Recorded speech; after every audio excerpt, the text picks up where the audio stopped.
Aya Ghanameh is a Palestinian illustrator, writer, designer from Amman, Jordan, currently based in New York City.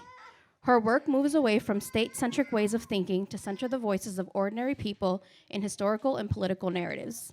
Her debut picture book, These Olive Trees, is inspired by the experiences of her family who cultivated her love of the earth throughout her upbringing in exile. Aya graduated from the Rhode Island School of Design with a BFA in illustration and a minor in literary arts and studies. Previously a children's book and gifts design fellow at Chronicle Books, she is now a designer at Penguin Workshop at Penguin Random House. Our second author is Hannah Moushabeck, is a second-generation Palestinian-American author, editor, and marketer who was raised in a family of booksellers and publishers in Western Massachusetts and England. Born in Brooklyn into the Interlake Publishing, a family-run independent publishing house, she learned the power of literature at a young age. Homeland, My Father Dreams of Palestine, is her first picture book. She lives in Amherst, Massachusetts, on the homelands of the Potomac and Nipmuc nations. Please welcome Hannah. And thank you all so much for paying such good attention already. I want to let you know that we're going to read our books. We're going to tell you a little bit about our families and where we come from. And then we're going to do an activity and answer some questions. So I want you to know if you have any questions now, hold them in, don't forget them, because we will answer them at the end. So my name is Hannah Moushabeck. Can you say that with me? Hannah Moushabeck. Amazing. And I am an author and a book worker. I live in Amherst, Massachusetts, which is on the ancestral stolen homelands of the Nipmuc and Potomac nations. I live with my cutie partner right here, and my cutie puppy named Rue, who has a dog at home. Oh, not very many. Interesting. All right. Okay. Who's that young person right there in the corner? It's me. That's right. Good job. Good job. Well, thank you so much for being here, and I'm going to pass this over to my dear friend, Aya. Hi, everyone. My name is Aya Ghanameh. Can you say that with me? Aya Ghanameh. Hi. So I am an author, illustrator, and book designer. And when I say author, illustrator, I mean that I wrote this book, and I also drew all of the pictures. I also am a designer, so that's what I do every day. I design children's books. So there might be books in this room right here that I've worked on. I grew up in a country far away from here called Jordan, and I came to the United States 6 years ago for school. And I now live in New York with my 2 guinea pigs. There's pictures of them right there. Their names are Toast and Sheepy. Does anyone have guinea pigs?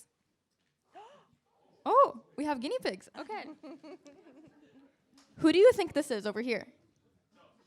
It's me, when I was your age. And that over there is a drawing of mine from when I was a kid, too. I drew that when I was 5. So Hannah and I come from a place far away called Palestine. Our families used to live there. And this here is a map of Palestine. And this, does anyone know what this is?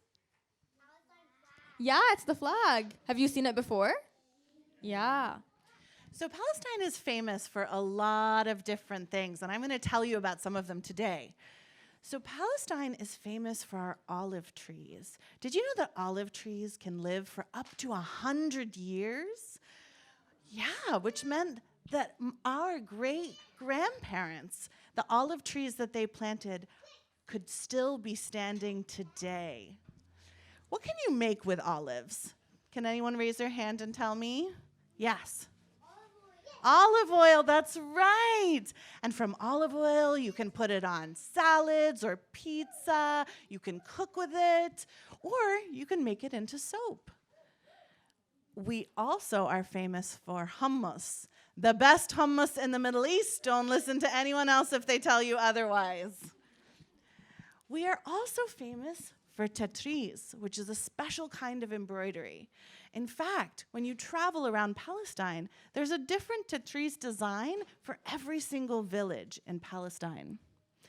Who's that guy in the corner? Any ideas? Yes. Jesus, that's right. People have heard of him. People talk about him all the time, and he was born in Palestine. And does anyone know what this scarf is right here? Maybe you see some in the room. Yes.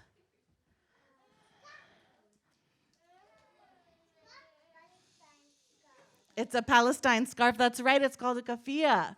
And I'm wearing one right here, and we're going to talk a little bit about this later. So as I said, both of our families lived in Palestine for a very long time, and we wanted to show you some pictures of them. So over here, there's pictures of my family. Up, you see my grandmother and two of her sisters. And down here is my grandmother again, and that's my dad as a baby. And over here, you have my dad, the one who's got his eyes closed, and his teta. And then you have my jiddo, my grandfather, and his mother here in front of our house in Palestine. So 75 years ago, my family was forced to flee from their home. They were warned of danger, and they packed small bags. They locked their door with their big key, and they went and took sanctuary in the Church of the Holy Sepulchre across the city. And when they tried to go back, there was these big fences, and there were strange men with weapons who didn't allow them back into their home. And this happened to many, many Palestinians. And they had to flee from their homes to make sure that their families were safe. And you might notice this photo here on the side is black and white. What do we know about photos that are black and white? Yes. They're very old. That's right. So this happened 75 years ago. And what do we notice about this photo? Yes. That's right. This is in color, so we know that this photo is recent. And this, in fact, photo was taken a few weeks ago in Gaza. So we know that families for a long time have been unsafe in Palestine, and that there's a lot of reasons why families have to leave their homes. Sometimes it's because they're facing the effects of climate change, like a hurricane or an earthquake, and it's no longer safe to stay at home. Sometimes it's because there's not enough food at home or not enough clean water to keep their bodies healthy. And right now, today in Palestine, it is both unsafe for them to be in their homes, but they also don't have enough water, and they also don't have enough food to keep their bodies healthy. And what I like to do with my voice and the power that I have is I ask our leaders, what are you doing to keep families like mine safe? Do you think all families deserve to be safe? Yeah, I do too. I do too. So my family, when they left Palestine, they scattered all over the world. So I have relatives in Chile, in Peru, in Canada, in Lebanon, in Jordan, in Europe, and in the United States. We all speak different languages, we celebrate different holidays, and we eat different foods. But the one thing that we share are stories of our homeland in Palestine. So my family still lives in Palestine. The majority of my family, they live in a city called Nablus. But in the part of Palestine that they live, there's not a lot of freedom. And what that means is that they don't have a lot of freedom to move. So if they're trying to go to school, it might take them many hours, even if it's only 10 minutes away by car, because there's a lot of soldiers and barriers put up in between their house and the school that slow them down and don't allow them to pass. And the same thing happens anywhere that people go. So if they're going to the grocery store or to the hospital, it always takes much longer than it needs to. And sometimes they're not allowed to go. So they have a lot of difficulties when they live there. And then my parents live in a country next to Palestine called Jordan, where I grew up. And Jordan is full of Palestinians, like Hannah said, who had to leave their homes because they were in danger. So that's where my family ended up, and they had to leave because they were in danger. And I grew up there. So I grew up speaking Arabic, which is the language that Palestinians speak, in a community of Palestinians who lived in Jordan. So my family came to New York City in the 1970s. And when they got here, they were really, really upset because every time they picked up a book or they picked up a movie that had Arabs or Palestinians in it, they were always the bad guys. Is that fair? No. Do I seem like a bad guy? No, that's right. So my family decided to do something about it. My parents started a small independent publishing company that wanted to bring the voices of the global South to American readers. My uncle started a bookstore in Brooklyn, which now is in Northampton, Massachusetts. You can see me right here with my first ever job as a 5-year-old. Who's 5? Anyone? It's time to get a job. Maybe here.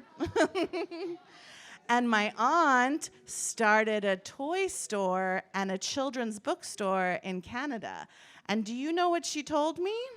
Whenever I would visit her, I would go and she would say, take as many toys as you want. Is that the best or what? Yeah. So like Aya said before, she's very talented. She can write and she can draw. And I am not the same. I just wrote the words to this book, but I have a really talented illustrator. Her name is Reem Mado, and she lives in Kuwait. And she did the illustrations for this book.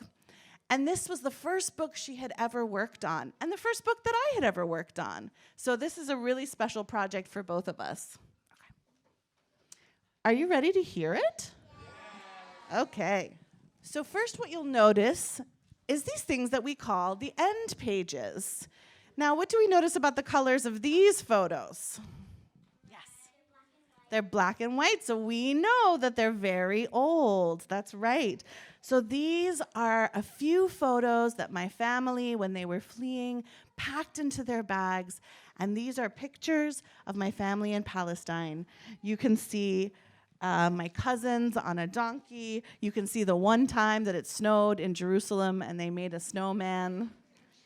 And if you flip to the back of the book, we notice these are in color. And this is my family in the diaspora. You can see my mom pregnant on the Brooklyn Promenade. You can even see my nieces and nephews who were born recently. We wait in bed for our father to come home from work. We know he's coming when we hear the coins jingle in his pockets as he walks up the stairs. Sometimes he whistles us to sleep, and sometimes he tells us stories. We like the stories best. Does anyone see an animal in this picture? Oh. Does anyone see an animal? Yes. What do you see? What do you see? Some birds? Oh, you do, and you see more black and white pictures. That's great. Does everybody see the birds at the top? Okay, thank you. We're going to remember that as we go. There's the story about how he fed his neighbor Muhammad so many beans that he farted powerfully enough to lift off the ground. Does that happen when you fart? No way. And there were stories about our homeland, a place we've never been. Every summer, my father visited his grandparents, Teta Maria and Sido Abu Mushel, who lived in the old city of Jerusalem. The final day of one visit started with his favorite breakfast of gak. Teta Maria called through the window to a street vendor below. She dropped a basket on a rope, and up it came, delicious bread, still warm. No matter how much food my father ate, Teta Maria always told him, "Eat more, Habibi, eat more." Are there grown-ups who tell you to eat more? No. Yes? That's right. His Sido was a stern-looking, tarbush-wearing, argila-puffing, mustachioed man. He was always busy with grown-up matters. But this bright morning, Sido announced that together the two of them would visit the family cafe. Walking through the streets of East Jerusalem, my father and his Sido stopped every few paces to greet people and tell stories. Abu Mushal was called Al-Mukhtar, the head of the community, and he spoke many languages. They walked hand in hand through a bustling collection of colorful vendors. Men and women sold everything from olive oil soap with rose water and heaping bags of za'atar to gold jewelry and embroidered textiles. Not yet. Does anyone see a flag in this picture? Which flag do you see? The Palestinian flag, that's right. Good eyes. Thank you. As they walked, they were serenaded by sounds, the chanting of the muazzin's call to prayer mixed with the ringing of church bells, and the market vendors singing the praises of pickling cucumbers and prickly pears. One of the vendors says, "Cucumbers as small as your baby fingers. Show me your baby fingers. Show me your baby. Now eat them." prickly pears so delicious they melt in your mouth. They could hear the cheerful sounds of children practicing dubka dancing and the songs of Kulthum that blasted from radios on windowsills. But what fascinated my father the most was the juice vendor. A short man, he carried a big tank filled with jalab on his back. He traveled by foot from neighborhood to neighborhood. To announce his arrival, he played beautiful, intricate rhythms using brass cups and saucers. To his teta's horror, my father later practiced these same rhythms at home using her china. What happened to the china? Yes. It broke. She says, Ya Allah, Michelle. Now, a professional drummer, he shows me and my sisters the juice man's rhythms by drumming on our backs like a musical massage. At the family cafe, my father was greeted quickly with one kiss on each cheek by Amomitri. He was then put to work cutting cucumbers, chopping parsley, and preparing plates of olives and pink pickled turnips. The cafe was a popular destination for great thinkers. Poets, musicians, historians, and storytellers gathered to listen to the exchange of ideas at Al-Mukhtar's cafe. It's kind of like a bookstore, actually. With a rare smile, Sido signaled to my father to follow him down a hallway. Sido unlocked the iron gate and led him to a lush, sunlit garden. Hundreds of homing pigeons rustled in their wooden cages in the shade of a proud olive tree. The next moment, he released all the pigeons and skillfully guided them into a circle in the sky with the help of only a black piece of cloth tied to the end of a long stick. With surprise and delight, my father asked, "Won't they fly away?" Sido shook his head slowly, the key swaying at his side. This is their home. That was the last day my father saw his grandfather, the last time he saw Palestine. Our eyes are heavy with sleep, but we want to hear more. Show us the key, we cry. My father produces the large rusted old key to our family's home in Jerusalem. We know the ending of the story is not a happy one. We know that we may never sit and watch the juice man by Jaffa Gate, but we whisper the hope of return as we turn out the light. At night, we dream of our homeland. What do we see in this picture? What do we see in these girls' dreams? Yes.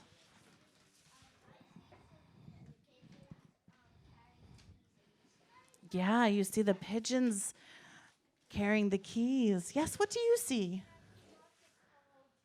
Lots of tall trees. Do you see the three little girls in their dream? What are they doing? They're playing. And where are they? Yeah, are they in Palestine? Yeah, that's right.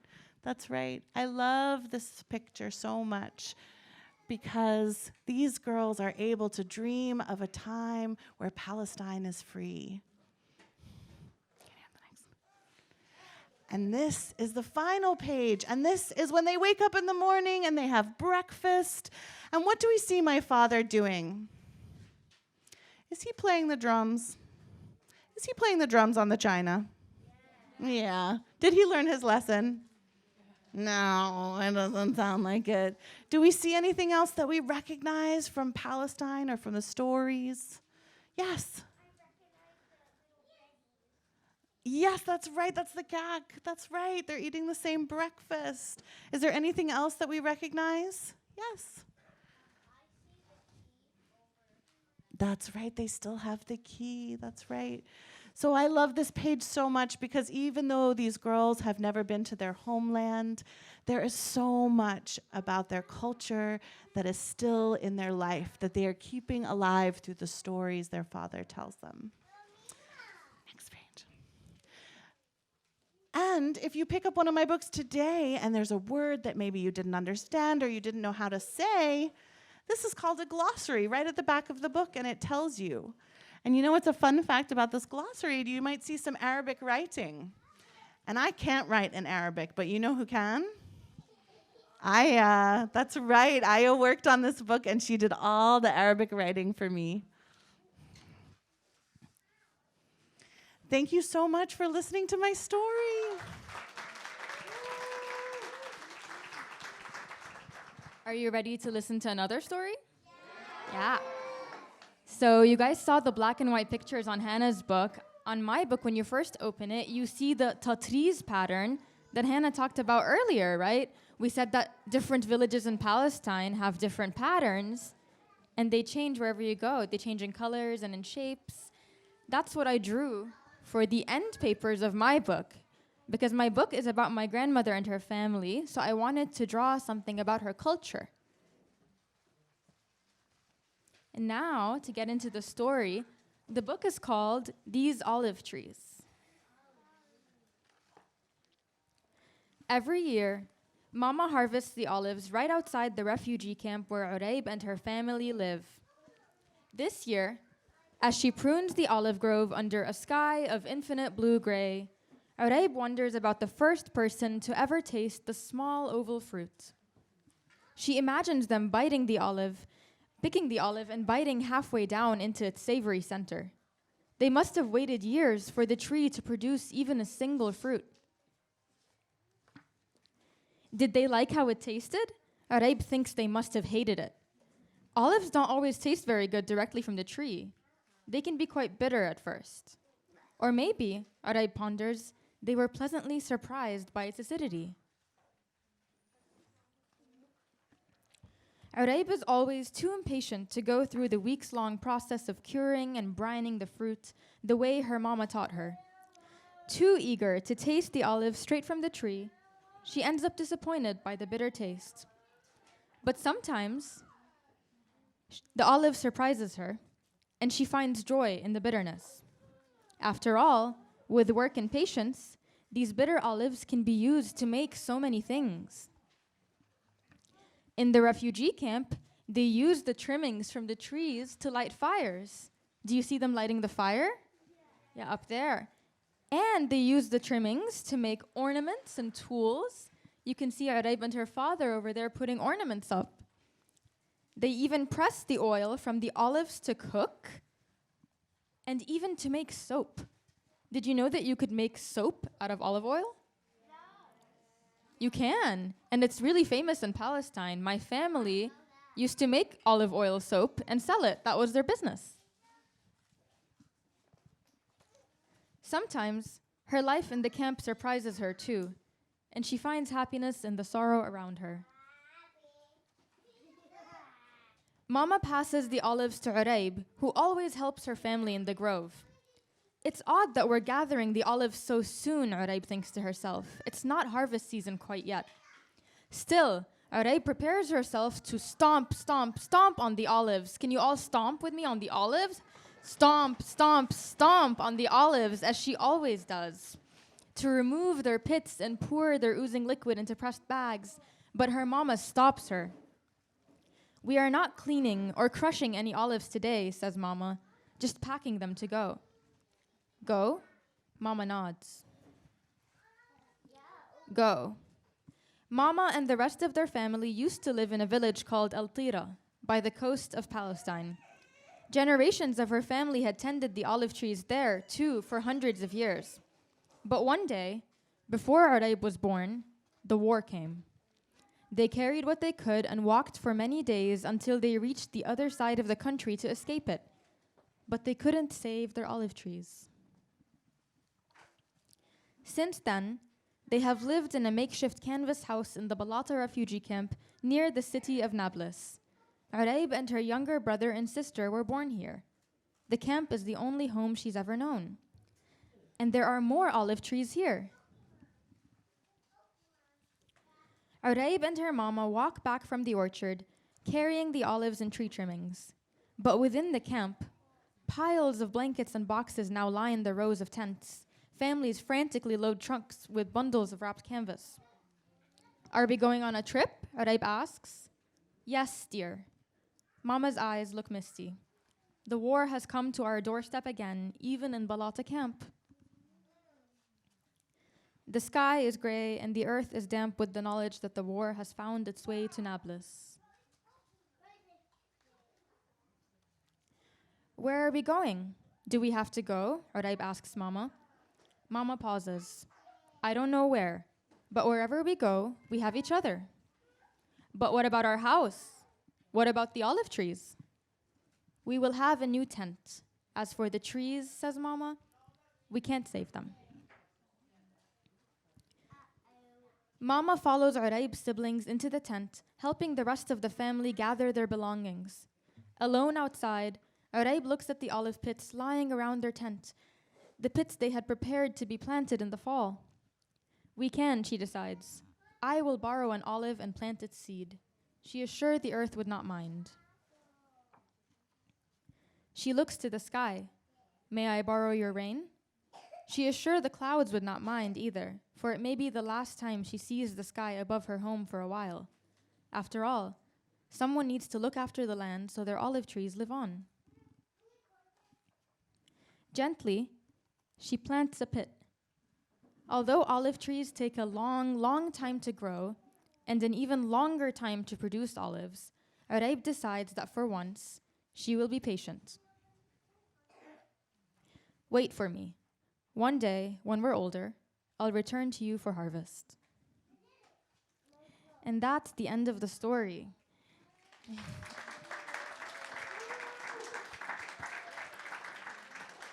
At the very last page over here, there's an author's note that has a bit more information about my grandmother and when this happened and what's happening today. So my grandmother was born in 1953. That's a very long time ago, right? And the story happened in 1967. But what happened to Uraib is still happening to a lot of Palestinian families even today. They're still being forced to leave their homes. And for a lot of families, they're also forced to leave behind a lot of what they owned and a lot of what they loved, right? So for Uraib, she really cared about the trees that her family cared for because they used the trees to make so many things and their livelihood depended on it, and they had to leave that behind. Over here on the bottom, you can see pictures of Uraib. That's Uraib over there, and over here when she's little, and this is her family. And the way that I drew her and her family in the book is actually from photos that we have and some family videos that I have. So I used the videos to look at how their clothes were like and copied that into the way that the characters looked in this book.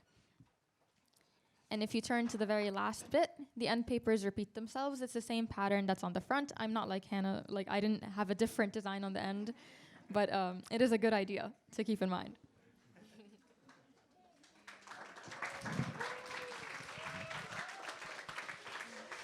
All right. So actually, we are not the only ones who have books about Palestine, and they have even more books here today. So we wanted to share some of the other books by Palestinians that we really love. So yes, take pictures and buy them from Word Up. Next slide. So we're going to take some questions. We're going to take questions from the audience, but there's some questions that I really love readers to think about when they're reading our books. I love for kiddos to ask their grown-ups, where is our homeland? Whose homeland are we living on right now? And what are our family stories? So when you're reading this book, I want you to think about that, and I want you to have those conversations with your kiddos and your grown-ups. Now, does anyone have any questions for either of us? I see a unicorn right here who does. You have to shout it out so we can hear it. Wondering about how you learned to draw the pictures for your book. I've always liked drawing when I was little, and I just kept practicing. And then when I got older and I finished school, I went to college for art. So I studied drawing in college and got really good at it. Good enough to make a book. Any other questions for us? Any questions about our puppy? Oh, yes. How did you come up with the story? That's a great question. I'll start. So I came up with this story because I had dinner with my friend who's Vietnamese, and we were both making jokes about our immigrant dads and talking about the ways in which they were similar. And she said to me, I've never been to Vietnam, but I have this like love for this place that I've never been. And I was like, that's really funny, because that's the same way that I feel about Palestine. I have this love and longing for a place that I have never been because of the stories that my family told me.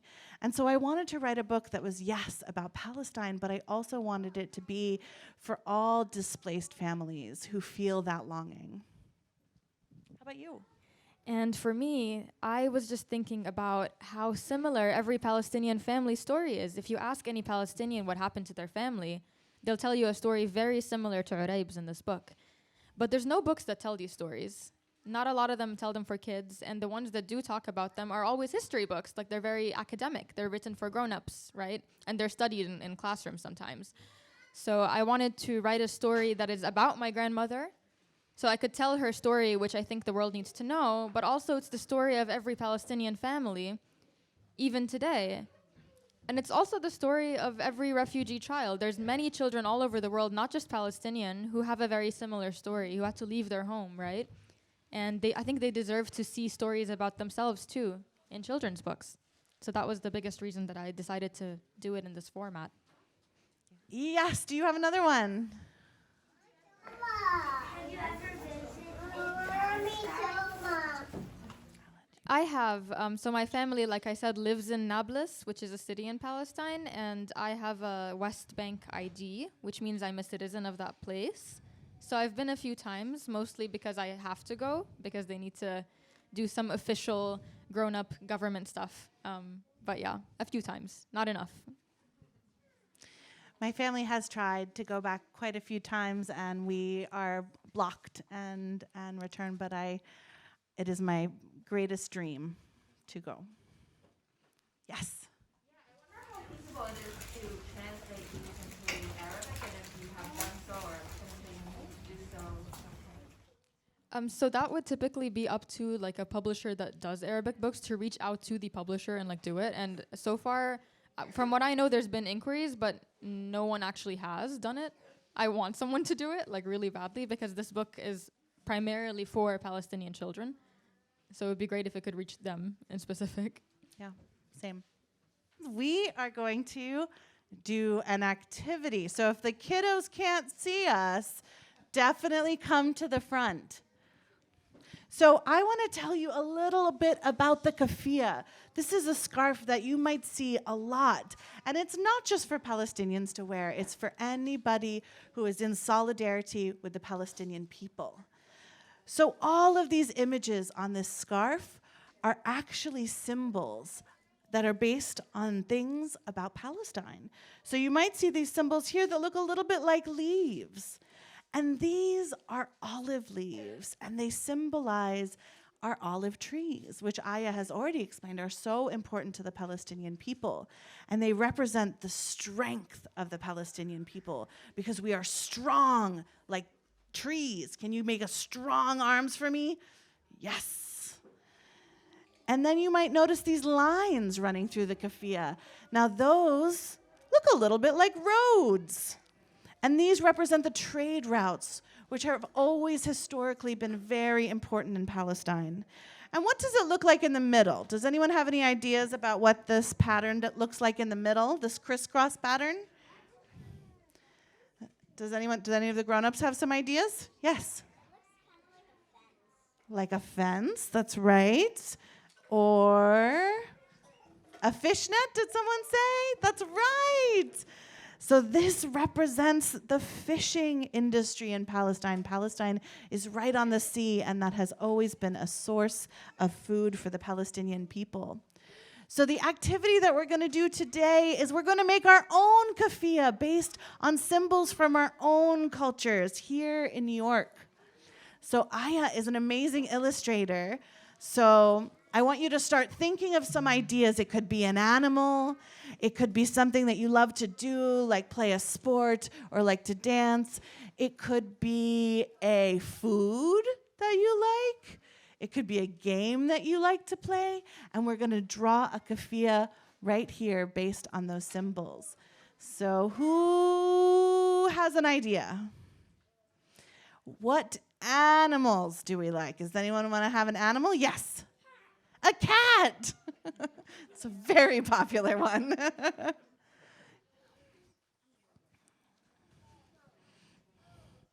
And if kiddos want to come up front so they can see the live drawing, they're welcome to. Cat, amazing. I love it. All the way in the back. Oh, right here. Did you have an idea? What's your idea? Which animal? A bunny. Let's put a bunny on here.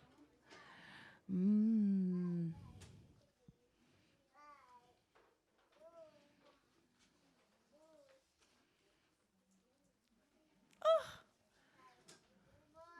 that's a cute bunny. Okay. What about some things that we like to play? Things that we like to play? Yes. Legos. Let's put Legos on here. Okay. All right. What about something we like to eat? Yes. Spaghetti. That's yummy. Making me hungry. Yum, yum, yum, yum, yum. Anything else we like to eat? Yes. Ice cream. Let's talk about our homes. What are some things that we see in our homes or in our neighborhoods? Yes. Trees. Thank you. Can you describe the trees? Are they tall trees? Do they have lots of leaves? A lot of leaves. Excellent. Ooh, thank you. Can someone else tell me something from their home or from the neighborhood? Yes.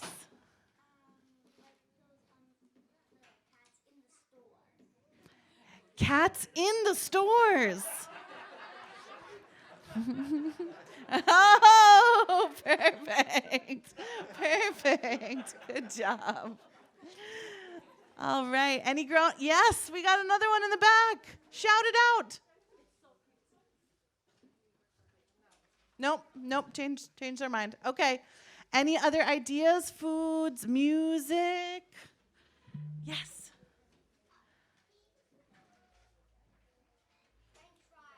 French fries. Excellent.